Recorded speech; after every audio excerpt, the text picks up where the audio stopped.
Kenapa Nabi Muhammad, Nabi akhir zaman, Nabi yang sempurna ini diutus di tengah bangsa Arab? Apa rahasia, apa hikmah dibalik diutusnya Nabi Muhammad, Nabi akhir zaman, Nabi yang sempurna, Nabi yang paripurna, yang syariatnya tidak terbatas di wilayah teritorial tertentu atau di masa tertentu?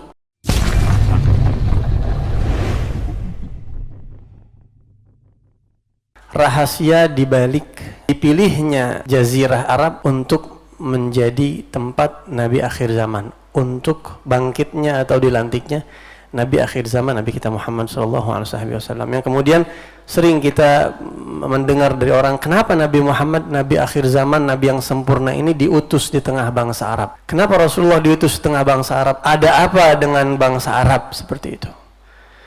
Kenapa tidak diutus di bangsa yang lain? Misalnya di Nusantara, kan orang Nusantara kan baik-baik nih, ya gak? Khair orang Indonesia. Kenapa Rasul nggak diutus di Indonesia? Orang Indonesia ini baik banget, apalagi di wilayah-wilayah tertentu yang memang orangnya kalem-kalem, lembut-lembut, ya. Kita sering dengar bercandaan teman-teman kita tuh sampai-sampai kalau ada yang diinjek kakinya, dia yang minta maaf, saking baiknya. Maaf Pak, kaki saya keinjek nih. Saking baiknya, kakinya keinjek, dia yang minta maaf tuh, subhanallah, ya.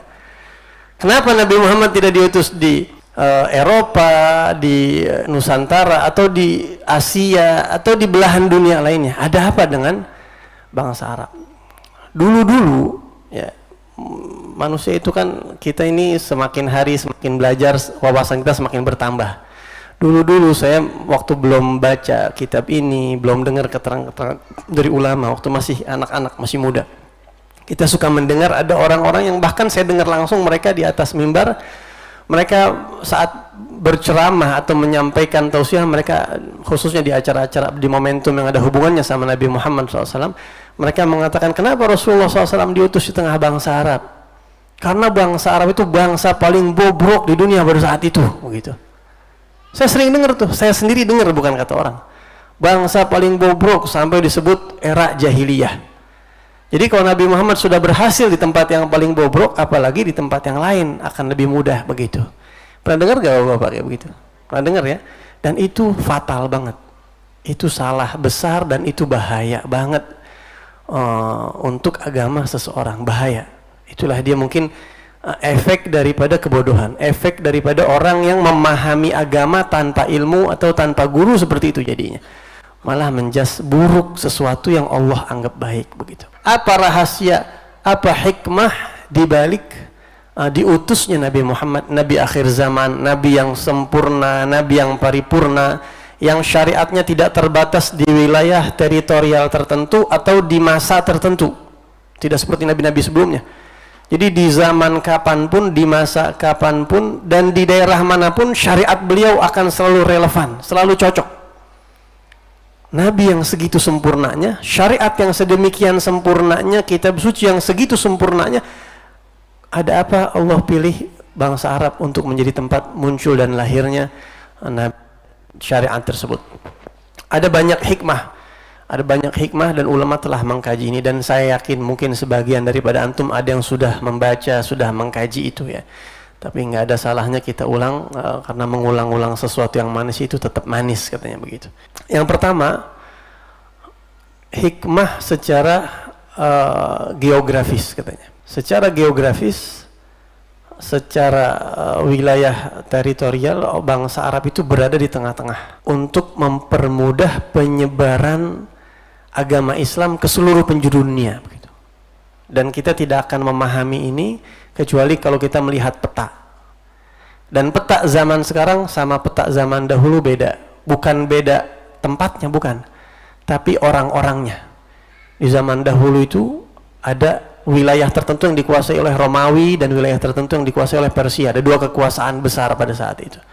Dan tempat yang paling strategis untuk penyebaran agama Islam itu kalau posisinya pertama muncul di tengah bangsa Arab, khususnya di kota Mekah.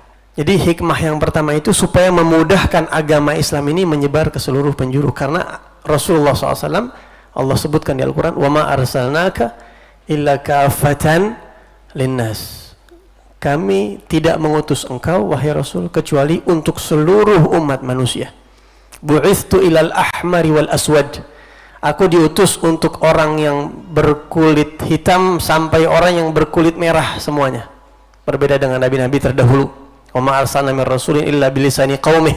Allah berfirman di Al-Quran, setiap rasul kami utus di kaumnya masing-masing, dengan bahasa kaumnya masing-masing, berbeda dengan Rasulullah SAW yang paripurna.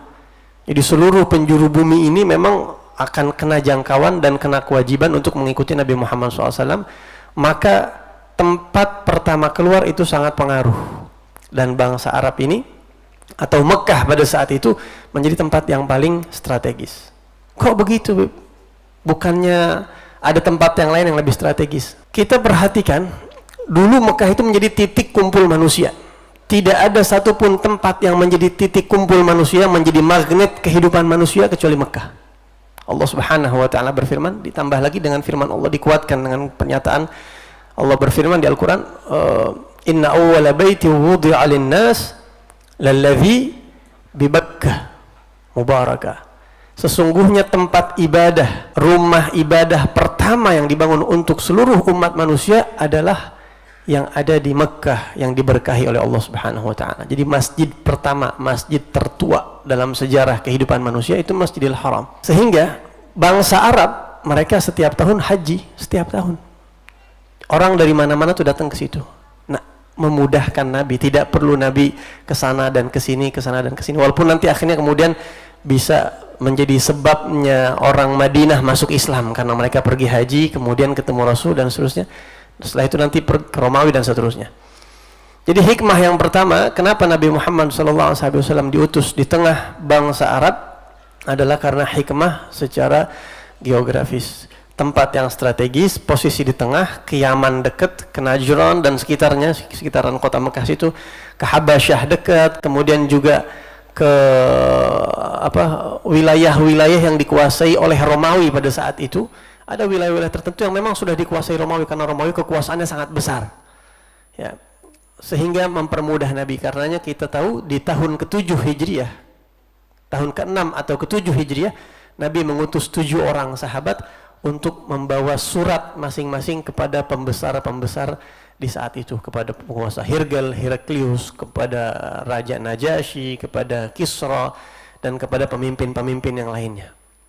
Ya, setelah Nabi hijrah ke kota Madinah pada saat itu. Jadi hikmah yang pertama itu.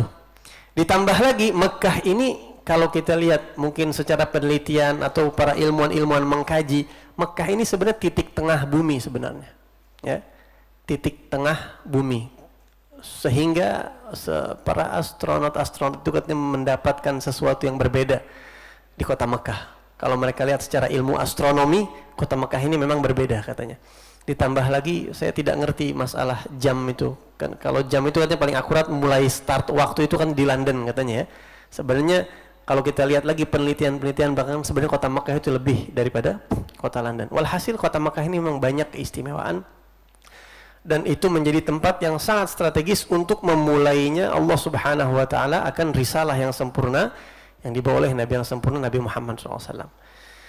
Itu hikmah yang pertama, geografis. Memang Allah punya tujuan agama Islam ini supaya lebih cepat dan lebih mudah menyebar ke wilayah-wilayah sekitar kota Mekah. Dalam Al-Quran Allah Subhanahu wa ta'ala berfirman, Allahu a'lamu haitsu yaj'alu risalatah.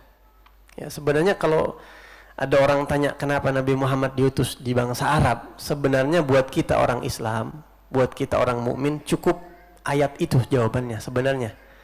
Ya, Allahu a'lamu haitsu yaj'alu risalatah. Allah lebih faham, Allah lebih mengerti di mana dia tempatkan risalahnya. Ngertian Allah sama kita. Nah, karena dari itu, dari ayat itulah kemudian ulama mengkaji, mencari tahu hikmah apa rahasianya. Kemudian hikmah yang kedua, kenapa Nabi Muhammad SAW diutus di tengah orang-orang Arab atau bangsa di tengah kaum Arab, bangsa Arab, Jazirah Arab. Hikmah yang kedua karena bahasa Arab. Nah, sekarang kita berada di hari bahasa Arab nih.